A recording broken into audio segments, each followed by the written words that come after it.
Hello everyone, this is Suraj Jha and I welcome you all in Sandhan group.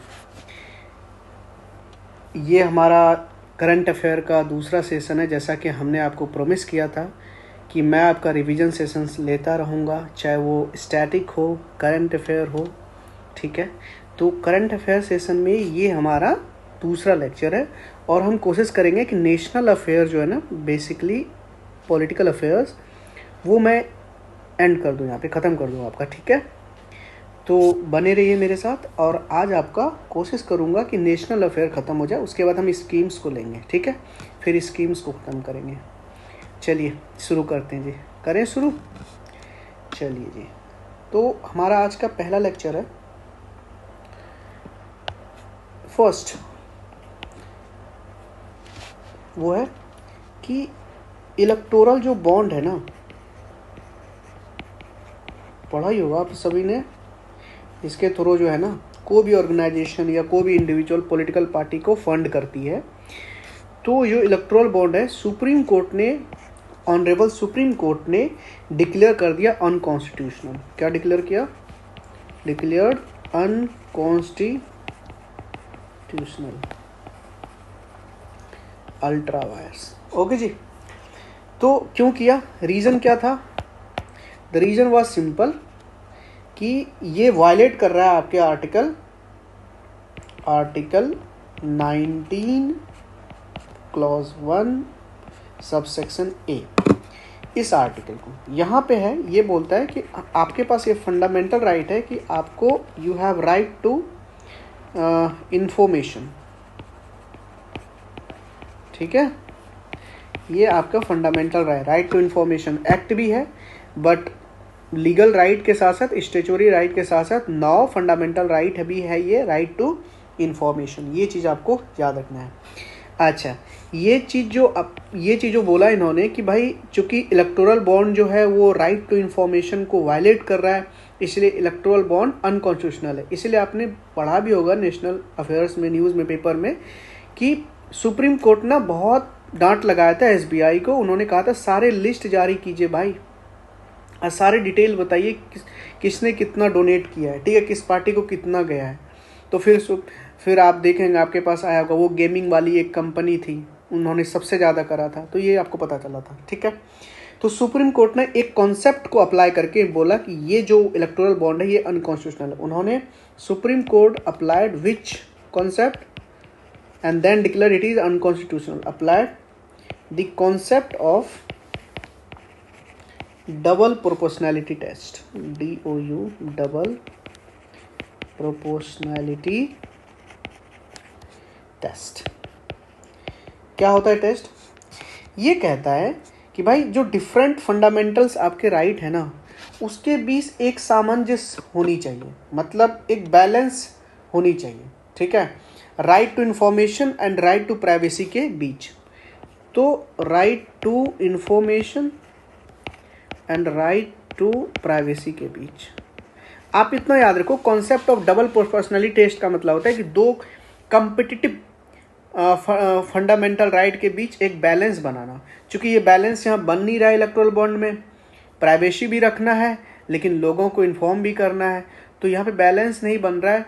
इसलिए इस test को मतलब इनके बेस्ड पे ही अप्लाई करके सुप्रीम कोर्ट ने इलेक्टोरल बॉन्ड को अनकॉन्स्टिट्यूशनल डिक्लेयर किया, ठीक है।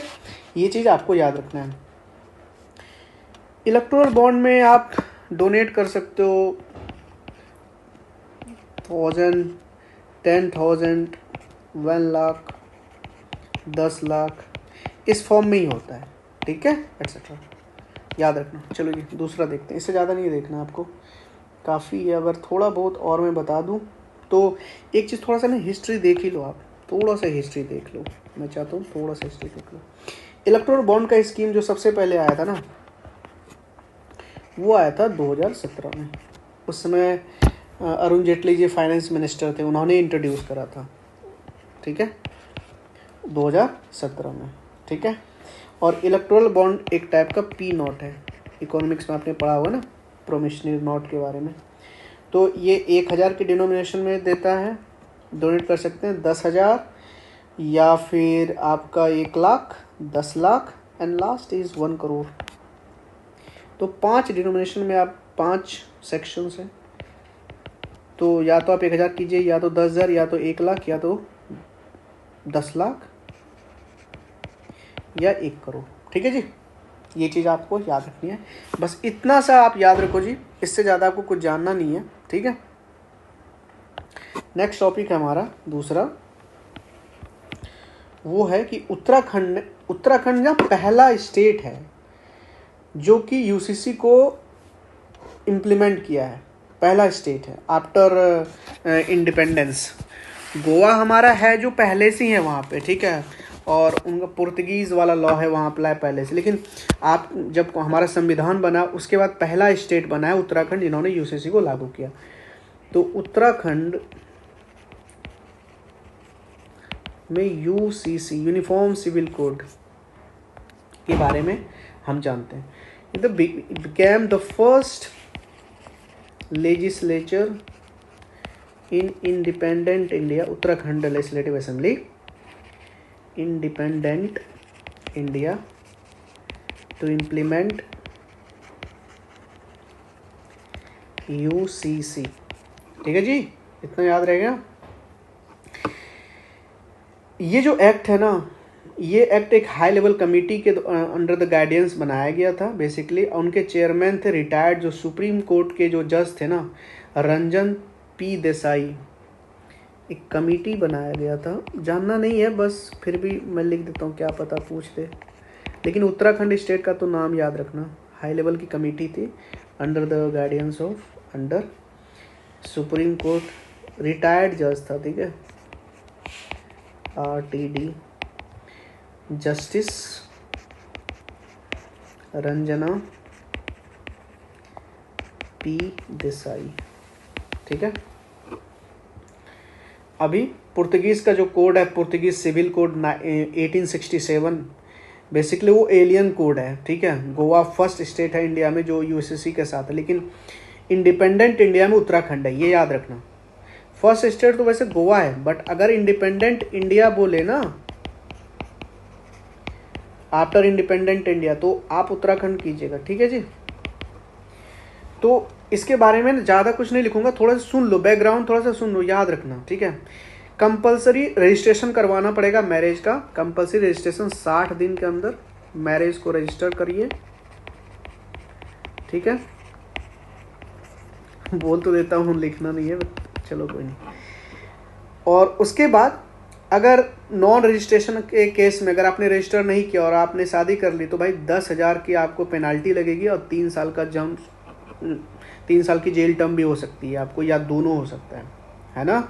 अब प्लस एक क्लॉज और है इसमें कि अगर आपने शादी कर ली, ठीक है, मतलब no marriage can be dissolve without a court order और else it would lead to the imprisonment up to the 3 years। कोई भी शादी को आप डिसॉल्व नहीं कर सकते विदाउट द कोर्ट ऑर्डर। जब तक कोर्ट की मुहर नहीं लग जाती कोई भी शादी डिसॉल्व नहीं होता। मतलब वो जो तलाक का केस है या फिर कई और केसेस हैं, वो नहीं हो सकता, वो डिस्ट्रॉय नहीं हो सकती, वो ख़त्म नहीं हो सकता वो मैरिज, जब तक ये कोर्ट ना बोल दे। और अगर आपने ऐसा किया तो 3 साल की भाई साहब आपको जेल हो सकती है। ठीक है, पॉलीगैमी, बायगैमी, ये सब प्रोहिबिट किया, ये जो एक्ट है ना इसमें सब चीज़ें। ठीक है, उसके बाद ये जो एक्ट है ना, ये बेसिकली एक अच्छी बात इसमें ये है कि ये जो एक्ट है इक्वल प्रॉपर्टी राइट देता है सन्स के लिए और डॉटर दोनों के लिए। ठीक है, इंक्लूडिंग इलिजिटमेट चिल्ड्रन। ठीक है, जो कि लिव इन रिलेशनशिप में आप मान के चलो कोई रहा है और वहाँ से अगर उन्होंने किसी बच्चे को जन्म दिया है तो वो भी उतना ही हकदार है जो कि एक लिजिटमेट चिल्ड्रन हकदार है राइट टू प्रॉपर्टी के लिए। ठीक है, या एडॉप्टेड चिल्ड्रन वो भी उतना ही हकदार है। ये चीज़ आप थोड़ा सा याद रखना। ठीक है, और ये एक्ट में एक मैंडेटरी क्लॉज है कि अगर मान चलो कोई पार्टनर लिव इन रिलेशनशिप में रह रहा है विद इन द स्टेट, अब वो चाहे उत्तराखंड के हो या ना हो, उसको रजिस्टर करवाना पड़ेगा। ठीक है, ये चीज़ थोड़ा याद रखना, इससे ज़्यादा कुछ नहीं जानना है। ठीक है, लिव इन रिलेशनशिप में रह रहे हैं चाहे आप उत्तराखंड के हैं या नहीं हैं, आप रजिस्टर करवा लीजिए। ठीक है, कंपल्सरी रजिस्ट्रेशन है मैरिज का। ठीक है, 60 दिन के अंदर करवा लीजिए आप, नहीं तो पेनाल्टी लगेगी 10,000 की। ठीक है, 3 मंथ का जेल टर्म भी हो सकता है। ये सब बताया, पॉलीगेमी बायगेमी सब मना है, ठीक है। ये आपका दूसरा है। नेक्स्ट चलते हैं। नेक्स्ट है हमारे प्रभु श्री राम जी का अयोध्या। कल दिवाली भी है, राम जी भी आ रहे हैं, तो आप सभी को राम जी के अयोध्या लौटने पर बहुत बहुत शुभकामनाएं। भगवान राम जी ऐसे ही आप सभी पे आशीर्वाद बनाए रखें, और जिस मकसद से आप यहाँ हैं, जो आप चाहते हैं, भगवान राम करे आपको वो पूरा करे और जल्द करे। उनसे बड़ी खुशी तो कुछ है ही नहीं। तो आप सभी कल भगवान श्री राम की प्रार्थना कीजिएगा, दिए जलाइएगा और दिवाली अच्छे से मनाइएगा, ठीक है। चलिए आगे बढ़ते हैं। तो अयोध्या राम के बारे में आपको जानना है। जो कंसेक्रेशन सेरेमनी हुई थी वो डेट कोई भूल नहीं सकता। दैट वाज 22 जनवरी 2024। इसी दिन कंसेक्रेशन हुआ था, प्राण प्रतिष्ठा जिसको बोलते हैं, ठीक है। Consecration ceremony, historic Ram temple, okay. यहाँ पे प्राइम मिनिस्टर ने ना एक स्टैच्यू को अनवील किया था जिसका नाम है स्टैच्यू ऑफ जटायु जी। कहाँ पे? अयोध्या राम टेम्पल के अंदर में, जटायु जी, ठीक है। In the premises of temple, Ram temple, Ram ji temple, okay. ये चीज़ आपको याद रखना। थोड़ा सा ना मैं चाहता हूँ थोड़ा सा एक्स्ट्रा आपको थोड़ा सा दूँ। इनके जो आर्किटेक्ट थे ना राम टेम्पल के, नगरा स्टाइल में बना है, वो थोड़ा सा याद रखना आप, मैं लिख भी दूंगा अभी। इनका नाम है सोमपुरा जी। पूरा नाम है इसका चंद्रकांत भाई साहब, चंद्रकांत भाई सोमपुरा, ये याद रखना। ये है, एंड इसके 2 सन है वो। इट्स कहाँ से आ गया भाई? हीज सन आएगा ना, हीज सन, ठीक है। 2 सन है, वो भी निखिल सोमपुरा और आशीष सोमपुरा है। आप ये सोमपुरा याद रखना, चंद्रकांत भाई सोमपुरा एंड हिज 2 सन्स, ठीक है। डिज़ाइन का एडवाइजरी बहुत सारे, IIT बॉम्बे हो गया, चेन्नई हो गया, गुवाहाटी, इतना याद नहीं रखना है आपको, ठीक है। कंस्ट्रक्शन कंपनी का नाम याद रखो आप, कंस्ट्रक्शन कंपनी का नाम था लैंसन एंड टर्बो, ठीक है, लार्सन एंड टर्बो, ठीक है। प्रोजेक्ट का जो मैनेजमेंट कंपनी है वो आपका टाटा कंसल्टेटिंग है, ठीक है। वो आप याद रख लेना थोड़ा सा। लेंथ ब्रेथ इतना भी इम्पोर्टेंट है क्या? आई डोंट थिंक, ठीक है, ये याद रखना। और एक खूबी है, वैसे तो ये नगरा स्टाइल में बना है। आर्किटेक्चर जो है ना, बेसिकली आर्किटेक्चर अगर आप देखोगे तो नगरा स्टाइल का है, नगरा स्टाइल। 3 मंजिल का है, 3 स्टोरे बिल्डिंग है, ठीक है। और जानते हैं अगर कोई टेम्पल के चारों तरफ बाउंड्री वाला आ जाए ना, तो कहीं ना कहीं वो फिर द्रविड़ा टेम्पल इन्फ्लुएंस हो जाता है। तो कहीं ना कहीं यहाँ पे ना बाउंड्री वॉल भी है, तो also influenced by Dravida style due to boundary wall, ठीक है। एक को ये चीज़ याद रखना। और यहाँ तो अब जगह नहीं है, फिर भी चलो, जो फर्स्ट फ्लोर होगा, जो पहले तो ग्राउंड फ्लोर जान लो। ग्राउंड फ्लोर जो होगा वो भगवान श्री राम के चाइल्डहुड, उनके बर्थ के बारे में बताएगा। फर्स्ट स्टोरी लॉर्ड राम का जो दरबार है उनके बारे में बताया जाएगा। इतना इम्पोर्टेंट नहीं है, थोड़ा ये डेट याद रख लेना। और इनका आर्किटेक्चर देख लेना कि नगरा स्टाइल है, थोड़ा सा हाइब्रिड भी है। कंस्ट्रक्शन कंपनी का नाम याद रखना, और इनको किसने बनाया था वो थोड़ा सा याद रख लेना। इतना ज़रूर इम्पोर्टेंट है, और बहुत सारे डिटेल है, बट वही है ना कि स्ट्रैटेजिकली कैसे पढ़ना है वो थोड़ा इम्पोर्टेंट है। क्या चीज़ याद रखना है, इतना चीज़ याद नहीं रखना है ना, ठीक है। और प्रभु का जो राम का स्टैचू है वो याद रखना को बालक राम का है, ठीक है। Idol depicts 5 years old Ram, 5 years old, okay. ये चीज़ याद रखना, 5 years old राम जी, ठीक है। और जो स्कल्प्टर है, अब जो मूर्ति है ना, वो थोड़ा सा आइडल के बारे में देख लीजिए आप। एक तो बालक राम है ही यहाँ पे, ठीक है। उसके बाद 3 स्कल्प्टर हैं, ठीक है, मैसूर बेस्ड हैं बेसिकली। इनका नाम है अरुण योगीराज। क्या नाम है? अरुण योगीराज। मैसूरू के हैं। मैसूरू कहाँ है? कर्नाटका में है, ठीक है। आइडल का वेट जो है वो ब्लैक स्टोन से बना, ये भी थोड़ा लिख लो आप, ब्लैक स्टोन से बना है। 150 से 200 kg इनका वेट, मैन गर्भागिरी में लिखा है। और इनका 51 इंच का है आइडल, ठीक है। ये चीज़ याद रखना है, ओके। इससे ज़्यादा आपको जानने की ज़रूरत मुझे नहीं लगता है।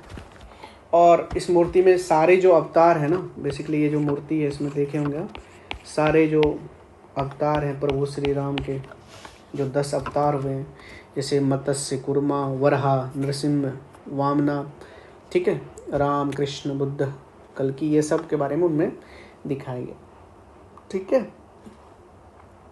और एक बहुत इम्पोर्टेंट चीज़ मैं आपको बता देता हूँ, लास्ट चीज़ है इसमें, जो श्री राम जन्म भूमि तीर्थ क्षेत्र ट्रस्ट है ना, ये ट्रस्ट को थोड़ा सा देखो। ये जो ट्रस्ट बनाया गया ना, इसमें टोटल 15 ट्रस्टी हैं, 9 परमानेंट है, 6 नॉमिनेटेड, बट इतना याद नहीं रखना है। इनके चेयरमैन के बारे में थोड़ा सा जान लो। चेयरमैन है इसके महंत जी, क्या नाम है उनका? महंत नृत्या गोपाल दास जी। और जो चंपत राय हैं, देखा भी होगा टीवी पे आपने, चंपत राय जी, ये है जनरल सेक्रेटरी, ठीक है, ठीक है। और कंस्ट्रक्शन कमेटी जो बनाई गई थी ना, कंस्ट्रक्शन कमेटी, इसके जो चेयरमैन थे वो प्रिंसिपल सेक्रेटरी जो पहले राज को नृपेंद्र मिश्रा। बस राम मंदिर के इसके बारे में कुछ भी नहीं जानना, इससे ज़्यादा इतना याद है ना, कोई क्वेश्चंस नहीं छूटेंगे, आई प्रॉमिस यू, ठीक है। कितना हुआ? 3 एंड नाउ फोर्थ है स्वच्छ सर्वेक्षण अवार्ड के बारे में, ठीक है। स्वच्छ सर्वेक्षण अवार्ड 2023, ठीक है जी। ये रिलीज कौन करता है बताइए? स्वच्छ सर्वेक्षण महुआ करता है, ठीक है। MOHUA मतलब ministry of housing and urban affairs, ठीक है, महुआ। थीम क्या है? थीम याद रखना है आपको। थीम है बहुत सुंदर, वेस्ट टू वेल्थ, ठीक है। बस आप सुनते जाइए, आपको सब याद करवा देंगे, ठीक है। और जो स्वच्छ भारत मिशन का जो एंथम है ना 2024 का, वो बेसिकली है नया संकल्प है, नया प्रकल्प है। इसको कैलाश खेर ने गाया है, बस सुन लो, इतना ज़्यादा मैं लिखवाऊंगा नहीं, ठीक है। और अब थोड़ा सा ना आपको डाटा दे देता हूँ। सिटी के मामले में जिनका पॉपुलेशन 1 लाख से अबव है, जिनका पॉपुलेशन 1 लाख से अबव ऐसे सिटी, उसमें पहले नंबर पे आए इंदौर, दूसरे पे सूरत, ठीक है। सिटी में थोड़ा देख लीजिए, इसका पॉपुलेशन बिलो 1 लाख है, उसमें ससवद है जो महाराष्ट्र में, ज़्यादा नहीं जानना है। स्टेट की बात करें, टॉप स्टेट की बात करें तो महाराष्ट्र पहला है। और अगर गंगा सिटी की बात करें, जरूरी नहीं है, फिर भी कोई बात नहीं, वाराणसी उत्तर प्रदेश में, पता ही होगा आपको, ठीक है, ये याद रखना, ओके। और अगर आपसे एक इम्पोर्टेंट है, अगर आपसे पूछे cleanest cleanest cantonment board, containment board को मिनिस्ट्री ऑफ डिफेंस डायरेक्टली देखती है। कंटेनमेंट बोर्ड आर्मी के लिए होता है बेसिकली। ये है महुआ कंटेनमेंट बोर्ड।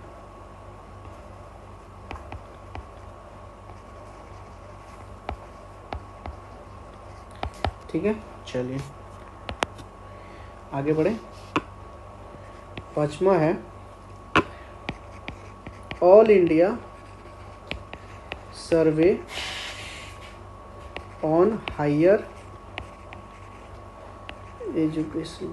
ये तो कलर, इसका कलर ब्लैक ही रहने दे, कोई बात, ऐसे कर लेते हैं। ठीक है, इसको बोलते हैं ऐसे रिपोर्ट, AISHE। ठीक है,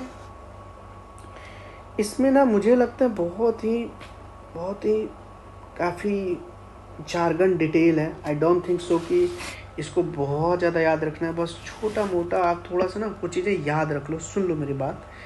टोटल इनरोलमेंट जो है ना हायर एजुकेशंस में बेसिकली वो इंक्रीज़ हुआ है, इतना ज़्यादा नहीं जानना है। इनरोलमेंट जो है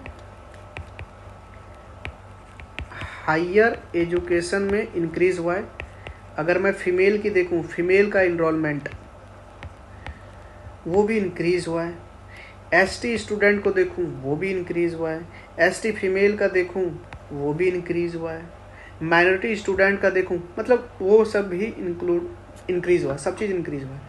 ये ज़्यादा इंपॉर्टेंट नहीं था इसलिए मैंने ज़्यादा लिखवाया नहीं। नेक्स्ट, छठा, very important legislation that is called नारी, बहुत पहले आ जानी चाहिए ऐसे एक्ट शक्ति। और एक बात आपको बताएं कि नहीं कि जो यूनिफॉर्म सिविल कोड है ये आपका DPSP में आता है, आर्टिकल 44। ठीक है, चलिए आगे बढ़ते हैं। नारी शक्ति वंदन अधिनियम, ठीक है, 2023।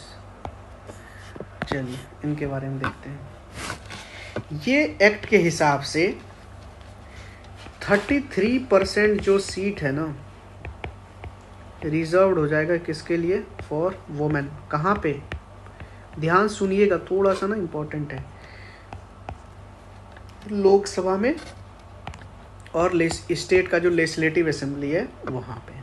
ठीक है, ये चीज़ आपको याद रखना है। ये जो कौन सा अमेंडमेंट है ये है 16th constitutional amendment act. Important है, याद रखना है। ठीक है, 106th कॉन्स्टिट्यूशनल अमेंडमेंट एक्ट। ये जो बिल आ गया था वो कौन सा बिल था? 128th constitutional amendment bill. देखिए बिल बहुत सारे आते हैं लेकिन सब पास नहीं हो पाता है। जो पास हो पाता है उसके हिसाब से वो एक्ट बनते जाते हैं। मतलब अगर ये नारी शक्ति वंदन अधिनियम अगर 106 कॉन्स्टिट्यूशनल अमेंडमेंट है, या इसका मतलब ये हुआ कि टोटल अमेंडमेंट 106 बार हो चुके हैं कॉन्स्टिट्यूशन में। लेकिन इसका मतलब ये नहीं कि 106 बार कॉन्स्टिट्यूशनल अमेंडमेंट बिल आया होगा। बिल तो बहुतों आए होंगे, उसमें से एक्ट कुछ बने होंगे। टोटल अभी 106 एक्ट बने हैं। ये जो बिल आया था ना वो 128वां बिल था। तो अगर आप माइनस करोगे ना तो टोटल 22, इन दोनों के बीच का गैप है ना 22 का है, तो 22 बिल एक्ट नहीं बन पाया होगा। समझ रहे हो आप? ये चीज़ याद रखना। अभी लॉ मिनिस्टर जो था अर्जुन राम मेघवाल है शायद, ठीक है, उन्होंने ही इनको लाया था। ठीक है, थोड़े से की हाईलाइट और बता देता हूँ आपको। और एक बात पता है आपको, जितने भी राज्यसभा मतलब उस दिन प्रेजेंट थे ना 214 थे, तो सारे के सारे मेंबर मतलब वोट किए थे फेवर में। मुझे याद है कि लोकसभा में ना वो AIM का जो अवैसी साहब है, वो उनकी एक नाराजगी थी, उन्होंने वोट नहीं किया था फेवर में। एक कोई और था, कोई 2 बंदा था। ठीक है, मैं कंफर्म नहीं हूँ, वो जानना भी नहीं है यार, बस इतना याद जानो कि 106 कॉन्स्टिट्यूशनल अमेंडमेंट बिल है। 33% सीट रिजर्व हो जाता है लोकसभा में और लेजिस्लेटिव असेंबली में। अच्छा, अब ये जो चीज़ है ना ये अभी से नहीं होगा। कब से होगा ये इफेक्ट में आएगा? ये चीज़ आप याद रखो, ये इफेक्ट में आएगा जब अगला जो डिलिमिटेशन कमीशन होगा उसके बाद। डिलिमिटेशन कमीशन अभी 2026 तक तो स्टॉप है, 2026 के बाद ही होगा। लेट्स सी कब, मतलब 2026 के बाद ये अधिनियम इफेक्ट में आएगा। ठीक है जी, इतना आपको याद रखना है। और कुछ नियम अभी आए होंगे, ठीक है ना, कुछ नियम आपको पता है ना, सारे जो नियम है सबका नाम या सबका जो कॉलोनियल जितने भी फुटप्रिंट हैं इंडिया में, वो धीरे धीरे सरकार कोशिश कर रही है सारे को ख़त्म करने का। ठीक है, चाहे वो राजपथ को कर्तव्य पद बदलने में हो, या पोर्ट ब्लेयर का नाम, आई डोंट थिंक कि मुझे अभी याद नहीं आ रहा है क्या नाम रखा गया है, नाम तो चेंज हुआ ही सबका, शहीद पोर्ट है शायद, आई थिंक, एक बार चेक कर लीजिएगा प्लीज़। ठीक है, तो बहुत सारा चीज़ नाम चेंज किया गया है बहुत जगह। ठीक है, जो हमारा नेवी का जो इंसाइन है, फ्लैग है, उनका भी बदलाव करना। ठीक है, ऐसे बहुत सारी चीज़ें, तो कॉलोनियल माइंडसेट को ख़त्म करने की कोशिश की जा रही है। तो उसमें से ही एक चीज़ और है कि new act to overall criminal laws. ठीक है, इसमें से आईपीसी को चेंज करके, इंडियन पिनल कोड को चेंज करके BNS, that is called Bharatiya Nyaya संहिता बना दिया गया। ठीक है जी, CRPC को चेंज करके बनाया गया है भारतीय नागरिक सुरक्षा संहिता एक्ट 2023, ये भी 2023। उसके बाद इंडियन एविडेंस एक्ट, इसको रिप्लेस करके भारतीय साक्ष्य अधिनियम 2023। ठीक है, लिख भी देता हूँ। बी से भारतीय याद रखना, न्याय संहिता। ठीक है, दिस नागरिक सुरक्षा संहिता, दिस साक्ष्य मतलब प्रमाण, एविडेंस, साक्ष्य अधिनियम, ये इंडियन एविडेंस एक्ट है। आई का मतलब इंडियन है ना, क्रिमिनल प्रोसीजर कोड है बेसिकली। ओके, तो एक एक करके हम तीनों एक्ट को देखेंगे थोड़ा सा। पहले BNS को देखेंगे, भारतीय न्याय संहिता को देखेंगे, इसमें क्या क्या बदलाव हुआ देखिए। और जी मतलब जो इसमें ऑर्गेनाइज क्राइम को सबसे पहले इंक्लूड किया गया है, उसमें नहीं था, तो न्यू प्रोविज़न में ऑर्गेनाइज क्राइम को इंक्लूड किया गया है, याद रखिएगा, ऑर्गेनाइज क्राइम को इंक्लूड किया है। पेट्टी क्राइम जो है, छोटे मोटे क्राइम, ऑर्गेनाइज क्राइम है, ठीक है, उन सब को भी, पेट्टी ऑर्गेनाइज्ड क्राइम को भी इंक्लूड किया है। ठीक है, उसके बाद टेररिस्ट एक्ट का जो ऑफेंस होगा, किस टाइप का ऑफेंस टेररिस्ट एक्ट माना जाएगा, वो भी है। ठीक है, ये सब याद, स्नैचिंग वनैचिंग सब चीज़ है। और इसमें जो पनिशमेंट है ना, वो थोड़ा सा देख लें। एक चीज़ पता है आपको, ये BNS और BNSS में क्या अंतर है? ये बेसिकली ना, जो इसको हम IPC CRPC बोलते हैं, इसमें प्रोविज़न है कि मान के चलिए आपने कुछ क्राइम किया, तो आपको सज़ा कितनी है, ठीक है, सज़ा कितनी मिलेगी। लेट्स से, जैसे एग्जांपल दे रहा हूँ, BNS के हिसाब से जो पनिशमेंट है, अगर किसी दुराचारी ने रेप किया है, ठीक है, अब वो भी गैंग रेप, तो इसके लिए 20 साल है या लाइफ इम्प्रिजनमेंट है। ठीक है, ओके। तो अब ये सज़ा किस तरह से आपको मिलेगी, वो CRPC में मेंशन्ड है। ठीक है, CRPC में प्रोसीजर बताया गया है। ठीक है, ये चीज़ आपको याद रखनी है। नेक्स्ट, फर्स्ट टाइम जो है ना, कैपिटल पनिशमेंट को इंट्रोड्यूस किया गया है। ठीक है, अगर किसी ने मॉब लिंचिंग किया है, कैपिटल पनिशमेंट समझते हैं, मौत की सजा, पनिशमेंट, मॉब लिंचिंग, झुंड ने अगर किसी को मार दिया तो, ठीक है, 7 ईयर्स का जेल इम्प्रिजनमेंट भी हो सकता है। इतना सा आपको याद रखना है। उसके बाद दूसरा, भारतीय नागरिक सुरक्षा संहिता, इसके बारे में थोड़ा सा देख लीजिए। इसमें क्या है ना कि जो भी अक्यूज्ड हैं या जो भी विक्टिम है, उन दोनों को ना ये राइट है कि भाई उनको एफआईआर की जो कॉपी है उनकी एक्सेस दी जाए, access to a copy of FIR within 14 days 14 दिन के अंदर में आपको एक्सेस करवाया जा सकता है ना। और जीरो एफआईआर की भी फाइलिंग हो सकती है कहीं से भी। जीरो एफआईआर समझते हैं आप? ये बताता हूँ। जीरो एफआईआर, मान के चलिए कि आप ट्रेन में बैठे दिल्ली से, ठीक है, और आपकी चोरी हो गई, मान के चलिए लेट्स से गाजियाबाद में चोरी हो गई, ठीक है, और आपको नहीं मालूम आपकी चोरी कहाँ हुई है। आप पहुंच गए अपने डेस्टिनेशन पे, ठीक है, लेट्स से कहीं भी पहुंच गए, उज्जैन पहुंच गए, तो आप उज्जैन के पुलिस स्टेशन में जाके आपका ये रिपोर्ट दर्ज करवा सकते हैं, एफआईआर करवा सकते हैं कि भाई साहब मेरा जो है गाजियाबाद में शायद चोरी हुआ है, तो अभी मैं गाजियाबाद तो जा नहीं सकती, मैं चाहती हूँ एफआईआर अभी हो। तो वो एक जीरो एफआईआर कर देते हैं। उसके बाद वो ट्रांसफ़र हो जाती है आपकी जो जहाँ पे आपका प्लेस ऑफ क्राइम है वहाँ पे, ठीक है। That is called zero FIR. ये चीज़ याद रखिएगा। तो जीरो एफआईआर और 14 डेज़ के अंदर में कॉपी एफआईआर का एक्सेस, ये बीएनएसएस में है, बदलाव है थोड़ा, ज़्यादा नहीं जानना है। और इस तरह के क्वेश्चंस का आपको पता है थोड़ा सा ना लॉजिक लगा के सॉल्व किया जा सकता है। उसके बाद भारतीय साक्ष्य अधिनियम, इनके बारे में जानिए। तो डिजिटल एविडेंस जो है ना वो अब मान्य होंगे, ठीक है ना।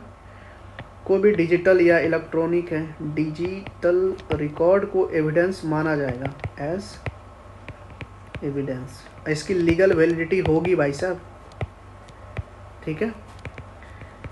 पता नहीं, आज डीप फेक पता ही होगा आपको। ओके, नाउ नेक्स्ट कितना हुआ यार, 5 6 7 नॉइज 8 इम्पोर्टेंट है बिहार के लिए।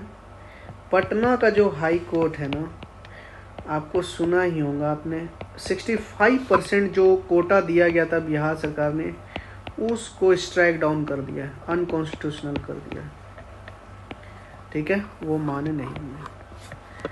तो ये चीज़ें हैं, ठीक है। एक पीआईएल दर्ज हुई थी, उस पीआईएल के दर्ज में पटना हाई कोर्ट में हुआ था। उनके हिसाब से देखिए 50% तो यार पहले से रिजर्व तो है, 15% और बढ़ा करके 65% कर दिए गए, जो कि कहीं ना कहीं सही नहीं था, क्योंकि भाई सुप्रीम कोर्ट के हिसाब से 50% पे कैप लगाया गया था। तो उसके हिसाब से ये चीज़ आपको याद रखनी, 65% कोटा दिया गया था, ठीक है। इससे ज़्यादा कुछ नहीं जानना है। तो ये था आपका, इतना ही नेशनल अफेयर्स में है, इससे ज़्यादा कुछ नहीं है। और क्या बोलूँ, बस इतना ही है। अब नेक्स्ट में हम कवर करेंगे बेसिकली नेशनल स्कीम्स। नेक्स्ट जो आपका करंट अफेयर का सेशन आएगा ना, उसमें हम सारे के सारे नेशनल स्कीम।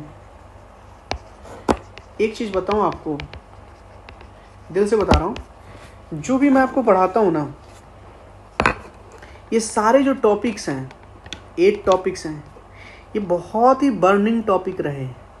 और आप देखना करंट अफेयर यहीं से आएंगे, ठीक है। अगर PYQ आप एनालिसिस करोगे 2023 का, तो सितंबर वाले का, तो 25 क्वेश्चंस पूछेगा ना, तो मोस्ट ऑफ द क्वेश्चन जो है ना वो हाईलाइटेड क्वेश्चंस हैं, ठीक है। वो सबको पता है, न्यूज़ पर जिन्होंने पढ़ा है उनको पता है। अब ये मैं थोड़ा वन लाइनर मैं नहीं पढ़ाता हूँ, वो मेरे को ही पसंद नहीं, क्योंकि आजकल जो क्या है ना कि अभी ट्रेंड थोड़ा सा बदल गया है, ठीक है ना। बहुत से क्वेश्चन थोड़ा सा अंदर जाके पूछे जा रहे हैं, तो इसलिए मैं थोड़ा थोड़ा ना डिटेल भी दे रहा हूँ। और एक बार इसकी आदत लग जाएगी ना, तो फिर अच्छी हो जाएगी आपकी। तो वो मार्कर वाले आप छोड़ दीजिए, ठीक है। थोड़ा सा डेप्थ लीजिए, 2-4 लाइन तो आप लीजिए सबके बारे में, ठीक है, समझ गए ना। तो यही कोशिश रहेगी कि आपको दिया जाए, अच्छे से सारा कंटेंट दिया जाए। आज आई होप कि आपका बहुत अच्छे से रिवाइज कर रहे होंगे, डे वाइज प्लान को फॉलो कर रहे होंगे।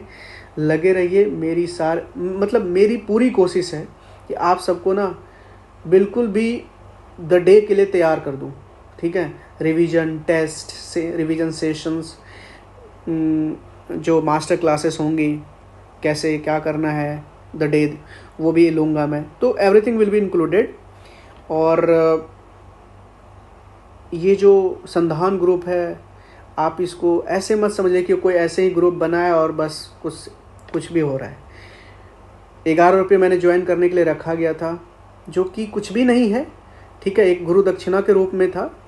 और अभी तो मैं फ्री भी कर दिया था, और दिवाली के दिन मैं कल सोच रहा हूँ फिर से फ्री कर दूँ। तो ये आप सबको ना इंक्लूड करने के लिए, फ्री का है तो इसका मतलब ये नहीं कि इनका कुछ भी नहीं है।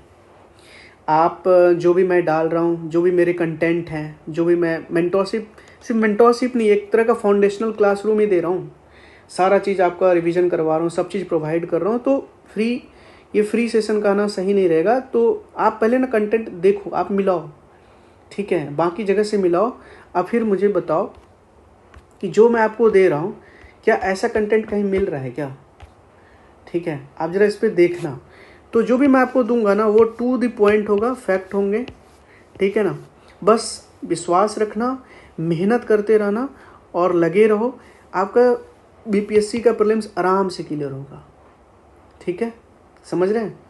तो कोई रोक नहीं सकता, बस आप मेहनत करते रहो और विश्वास करते रहो, आपका बीपीएससी प्रीलिम्स होगा, ठीक है।